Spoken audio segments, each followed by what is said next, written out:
अगला टॉपिक है इसमें chemical properties of alkyl halides. Chemical में देखो, जैसे हमने लास्ट टर्न पे भी देखा था, R X delta negative delta positive, तो ये एज आर पॉजिटिव, ये आर नेगेटिव। ठीक है, क्योंकि यहाँ पे सिग्मा बॉन्ड है और कार्बन और हेलोजन के बीच में, और यहाँ पे सेपरेशन ऑफ चार्ज हो रहा है। एक तरफ इलेक्ट्रोनेगेटिव एटम हेलोजन है डेल्टा नेगेटिव, और डेल्टा मतलब पार्शियल पोलराइज्ड चार्ज, और कार्बन पे डेल्टा पॉजिटिव चार्ज। तो कोई भी न्यूक्लियोफाइल है वो ईजिली इस आर पॉजिटिव पे अटैक कर सकता है, और हैलाइड यहाँ से क्या हो सकता है, बाहर निकल सकता है। जैसे आर एक्स न्यूक्लियोफाइल है, ये यहाँ अटैक करेगा और ये यहाँ से डिपार्ट हो जाएगा, क्योंकि जो लीविंग ग्रुप होते हैं ना, वो कौन होते हैं, हेलोजन्स लीविंग ग्रुप अच्छे होते हैं। अल्कोहल आसानी से नहीं निकलता OH ग्रुप, इसको पहले वाटर में चेंज करना पड़ता है, फिर ये बाहर डिपार्ट होता है न्यूक्लियोफिलिक सब्स्टिट्यूशन रिएक्शन में। But halogens are good leaving group, that's why they are giving nucleophilic substitution reactions. अब न्यूक्लियोफिलिक सब्स्टिट्यूशन रिएक्शन के लिए आप वर्ड यूज़ करते हो SN। SN का मतलब है, या तो इसको बोल दो न्यूक्लियोफिलिक सब्स्टिट्यूशन, नीचे से रीड करो, या सब्स्टिट्यूशन न्यूक्लियोफिलिक, आपकी मर्जी है। मीनिंग दोनों का बिल्कुल सेम है। अब डिपेंड क्या करेगा आपका, इसमें कई फैक्टर्स हैं देखा जाए तो। अब न्यूक्लियोफाइल कौन कौन से काम आएंगे, हमने फर्स्ट सेमेस्टर में ही न्यूक्लियोफाइल्स पढ़े हैं जिन पे नेगेटिवली चार्ज्ड स्पीसीज है, जैसे OH negative, CN negative, OR, जिनके ऊपर लोन पेयर हो। अमोनिया भी एज ए न्यूक्लियोफाइल की तरह, क्योंकि इसके पास लोन पेयर, मतलब जिनके पास भी देने के लिए कुछ है, वो सारे क्या हैं, न्यूक्लियोफाइल। वो नेगेटिव चार्ज भी हो सकते हैं, वो न्यूट्रल भी हो सकते हैं। ठीक है, अब लीविंग ग्रुप कौन है हमारा यहाँ पे, हैलाइड्स। तो हैलाइड्स में आपको पता है, हैलाइड्स भी एक तरह का तो है नहीं, फ्लोरीन है, क्लोरीन है, ब्रोमीन है, आयोडीन है। अब ये कहता है भाई अब कौन सा ज़्यादा अच्छा लिविंग ग्रुप है, तो लिविंग ग्रुप तो वो होगा जिसका कार्बन के साथ ये बॉन्ड वीक होगा। अब कार्बन के साथ किसका बॉन्ड वीक होगा, आपको पता है आयोडाइड जो होता है, डाउन द ग्रुप आपकी बॉन्ड लेंथ इंक्रीज होती है। बॉन्ड लेंथ इंक्रीज होती है या फिर एसिडिटी इंक्रीज होती है, तो कहने का मतलब ये हैलाइड और कार्बन के बीच का बॉन्ड क्या हो जाएगा, वीक हो जाएगा। ठीक है, वीक हो जाएगा तो आयोडीन की जो बॉन्ड लेंथ ज़्यादा होने की वजह से ये बॉन्ड काफ़ी लॉन्ग हो जाता है। कार्बन और आयोडीन का लॉन्ग बॉन्ड हमेशा वीक होता है, वीक बॉन्ड इजीली ब्रेक हो जाता है, तो वो अच्छे से आसानी से लीव कर जाएगा। तो जो ऑर्डर ऑफ लीविंग ग्रुप है वो क्या है, आयोडीन का सबसे ज़्यादा है, फिर आपका ब्रोमीन आएगा, फिर क्लोरीन, फिर फ्लोरीन। अगर रिएक्टिविटी की बात करें तो मैंने बताया था फ्लोरीन सबसे ज़्यादा रिएक्टिव होता है, फिर क्लोरीन, फिर ब्रोमीन और फिर आयोडीन। एक्सप्लोसिव नेचर का होता है हमारा फ्लोरीन, तो हम उसको यूज़ भी नहीं करते हैं इवन। तो अगर आपसे, अच्छा ये तो बात हो गई जी आपकी लिविंग ग्रुप की, आपके न्यूक्लियोफाइल की, और जो आपका आर है वो कैसा होना चाहिए, वो होना चाहिए आपका 3 डिग्री, सबसे ज़्यादा 2 डिग्री, फिर 1 डिग्री। मतलब जो 3 डिग्री अल्काइल ग्रुप है वो सबसे ज़्यादा रिएक्टिव है, फिर आपका 1 डिग्री, 2 डिग्री, और फिर आपका 1 डिग्री। ठीक है, जर्नल, बट ये ऑर्डर चेंज होता है जब आप टाइप पढ़ेंगे। इसकी डिपेंड करेगा कि 2 टाइप के होते हैं, और ऑर्डर भी 2 तरह के आते हैं। एक में तो ये आता है, एक में आता है 1, 2 और 3, 2 ऑर्डर आते हैं। एक रिएक्शन SN1 में तो आपका ये आता है, और SN2 में आपका ये आता है। आप डिटेल में पढ़ेंगे SN1 SN2 क्यों आता है, ऐसा क्यों ऑर्डर रिवर्स होता है। अल्काइल हैलाइड डिपेंड करता है कि न्यूक्लियोफिलिक सब्स्टिट्यूशन यूनिमोलिकुलर है या बाईमोलिकुलर है, वो इसकी टाइप है। ये सिंपल सब्स्टिट्यूशन है, आप डायग्राम में देख सकते हो, हमने अभी डिस्कस भी करी है। ऑर्डर ऑफ रिएक्टिविटी मैंने बता दिया हैलाइड्स का। अब इसके एग्जांपल्स, पहले हम इसके एग्जांपल्स पढ़ेंगे, फिर हम इसके टाइप पढ़ेंगे। एग्जांपल्स में वही बात कि हैलाइड को आप रिप्लेस कर दो, किससे, अल्कोहल से रिप्लेस कर सकते हो। एक्स की जगह OH आ गया, ये न्यूक्लियोफाइल का काम करेगा, ये यहाँ अटैक करेगा, एक्स बाहर से निकल जाएगा।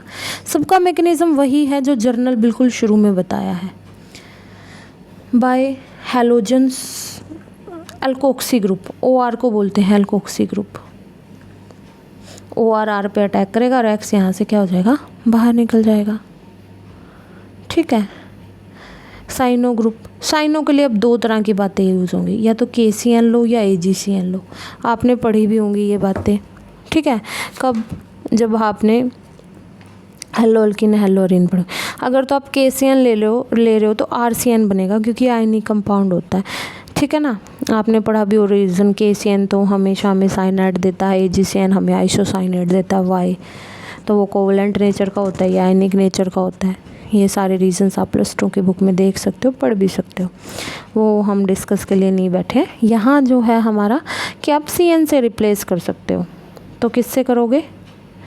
KCN यूज़ करके, ठीक है। फिर इसमें ये भी बताया है कि आप वाटर की प्रेजेंस में पार्शियल हाइड्रोलिसिस कर सकते हो। इसका साइनाइड का फर्दर रिएक्शंस हैं ये साइनो ग्रुप की, चाहो तो कर लो, नहीं तो कोई ज़रूरत भी नहीं है। आइसोसाइनाइड के लिए आपको क्या लेना पड़ेगा? AgCN लेना पड़ेगा, ठीक है। AgCN क्या बनाएगा आपका? RNC, ठीक है, क्योंकि जो अटैचमेंट होगी वो किससे हो जाती है? N से हो जाती है। तो इसमें जो नेक्स्ट है कार्बोक्सिलेट ग्रुप, ये जो आपके एग्जांपल्स हैं बस आपको इसमें देखना है न्यूक्लियोफाइल्स के। एक ये पढ़ाए क्यों जा रहे हैं, ये न्यूक्लियोफाइल देख लो आप। RCO नेगेटिव भी एज ए न्यूक्लियोफाइल है, क्योंकि इसके ऊपर नेगेटिवली चार्ज्ड है। देखते जाओ, उसके बाद तो कुछ है ही नहीं, ठीक है। ये हो जाएगा इसमें। नेक्स्ट में देखो नाइट्रो में आप क्या करोगे? AgNO2 को लोगे तो NO2 ग्रुप बनेगा, ठीक है। और अगर आप सोडियम NaNO2 को लोगे, अगला करेंगे, उसमें नाइट्राइटो बनेगा, ONO ग्रुप। जैसे KCN और AgNCN वाला ग्रुप केस था, ऐसे यहाँ पे है। अगर Ag वाला लोगे तो NO2 नाइट्रोअल्केन बनेगा, और अगर आपने NaNO2 ले लिया तो क्या बनेगा आपका? ONO ग्रुप बनेगा, ठीक है। तो ये आपकी रिप्लेसमेंट के एग्जाम्पल है, और भी कई एग्जाम्पल है, सारे देख लेते हैं। Amino group. अब अमाइनो ग्रुप में आपको पता है NH3 के पास लोन पेयर है, तो यहाँ पे क्या होता है बेसिकली, ये जो अमोनिया है पहले तो अटैक करेगा R ग्रुप पे, नो डाउट। अब ये I नेगेटिव निकलता है, और यहाँ से जो अमोनिया लगा हुआ है यहाँ से भी H पॉजिटिव निकल जाता है, तो क्या बनता है आपका? HI बनता है। या आप सीधा ही निकाल दो कि RI के साथ HNH2, ये सीधा ही HI निकाल दो तो आपका ये बन जाएगा, ठीक है। ये भी रिप्लेसमेंट है एक तरह की। हाइड्रोसल्फाइड है, SH ग्रुप को बोलते हैं, ठीक है। ये आप उसमें पढ़ोगे 5th सेमेस्टर 6th के अंदर पूरा चैप्टर आता है सल्फाइड का, ठीक है। तो इसकी रिप्लेसमेंट कर सकते हो यहाँ से। 10वां है मरकैप्टाइड बोलते हैं, RSR, थायोल ग्रुप भी बोलते हैं इसको, ठीक है। तो यहाँ से ये निकल जाता है और ये नेगेटिव फॉर्म में रहता है, और ये फिर अटैक करता है, एज ए न्यूक्लियोफाइल का काम करता है ये, ठीक है। कहाँ से आया वो आपकी समस्या नहीं है, बट आप ये देख सकते हो, एक मरकैप्टाइड ग्रुप बोलते हो उसको, या फिर आपका जो एक था मरकैप्टाइड और हाइड्रोजन सल्फाइड, थायो अल्कोहल बोलते हैं उसको, हाइड्रोजन सल्फाइड को पीछे वाले को, और इसको क्या बोलते हो आप? थायो ईथर्स, ठीक है। मरकैप्टाइड बोल दो या थायो ईथर्स बोल दो, बात एक ही है, ठीक है। नेक्स्ट इसमें अल्काइल ग्रुप। आपने वुड्स रिएक्शन पढ़ी है ना, ये वुड्स रिएक्शन है। पहले क्या किया? हैलाइड को मेटल से चेंज कर दिया, फिर इस हैलाइड से आपने क्या किया? ये जो दूसरा R नेगेटिव ग्रुप है, क्योंकि ये डेल्टा पॉजिटिव मेटल के ऊपर, तो ये R नेगेटिव की फॉर्म में एग्जिस्ट करेगा, तो यहाँ से क्या बन जाएगा? RNA से R नेगेटिव आया है यहाँ पे, ठीक है। ये R नेगेटिव यहाँ अटैक करेगा, X यहाँ से बाहर निकल जाएगा। ये वुड्स रिएक्शन है एक तरह की आपकी, ठीक है। फॉर्मेशन ऑफ एल्केन में पढ़ाया हमने वुड्स रिएक्शन। अगला है अल्केलाइन ग्रुप। अल्केलाइन आपको पता है एसिडिक होता है, एल्कीन में भी पढ़ा है हमने। Terminal alkenes are acidic in nature, तो ये यहाँ से क्या हो जाता है? बाहर। मैकेनिज्म बिल्कुल सबका सेम है। मेलोनिक एस्टर में आप मेलोनिक एस्टर पढ़ोगे 6th सेम में, वहाँ पे ये आपका बन जाता है, बेस लेते हैं हम सबसे पहले यहाँ से प्रोटॉन लेके, इसको क्या बना देता है? न्यूक्लियोफाइल, और फिर यहाँ पे आप R ग्रुप लगा सकते हो, अल्काइल डेरिवेटिव बन जाते हैं। पूरे डिटेल में पढ़ेंगे आप, अभी आप याद रख लो ये कि ये मेलोनिक एस्टर सिंथेसिस में यूज़ होता है, ठीक है। अल्काइल ग्रुप, जो आपका अल्काइल ग्रुप है वो क्या है? जो मान लो बेंजीन वगैरह आपने लिया है, हेलोजन डेरिवेटिव्स जो अराइल ग्रुप है, ठीक है, ये बेंजीन ले लिया आपने, बेंजीन का एक हाइड्रोजन आपका क्या हो जाएगा यहाँ पे, बेंजीन से आपका एक हाइड्रोजन और यहाँ से आपका Cl, तो ये HCl निकल जाएगा। कहने का मतलब C6H6 ये था ना, ये हाइड्रोजन की जगह अब आपका क्या आ जाएगा, ये मिथाइल ग्रुप आ जाएगा। ठीक है, तो ये भी एक तरह का आपका क्या हो गया यहाँ पे रिप्लेसमेंट बाय अराइल ग्रुप। तो ये आपकी सारी रिप्लेसमेंट्स हैं। फिफ्थ देखो, इसके अंदर ही आती हैं, और भी रिएक्शन देता है ये हेलोजिनेशन, जो है आपके हेलोजन्स हैं, एक ये देते हैं एलिमिनेशन रिएक्शन। एलिमिनेशन आपको पता है, अगर ये एक्कोस KOH होता तो यहाँ पे OH आ जाता, पर अल्कोहल की के केस में ये क्या बना देता है, अल्कीन बना देता है। कैसे, यहाँ से हाइड्रोजन और यहाँ से Br, तो आपका क्या बन गया, एल्कीन बन गया। ठीक है, तो इसको बोलते हैं एलिमिनेशन रिएक्शन। अब ये कह रहा है कि मान लो अब ये वही केस आ गया जो हमने पढ़ा था हमारा बिल्कुल शुरू में, फॉर्मेशन ऑफ एल्कीन में कार्बोकटायन बनाते थे हम लोग, बोलते थे कि 80% बनेगा 20%, तो इसमें वही है।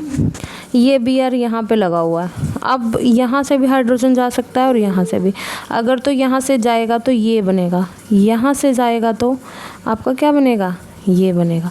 मेजर कौन सा बनेगा, जो मोर सब्स्टिट्यूटेड, बना के देखने पड़ेंगे आपको बिल्कुल सिमिलर वे से।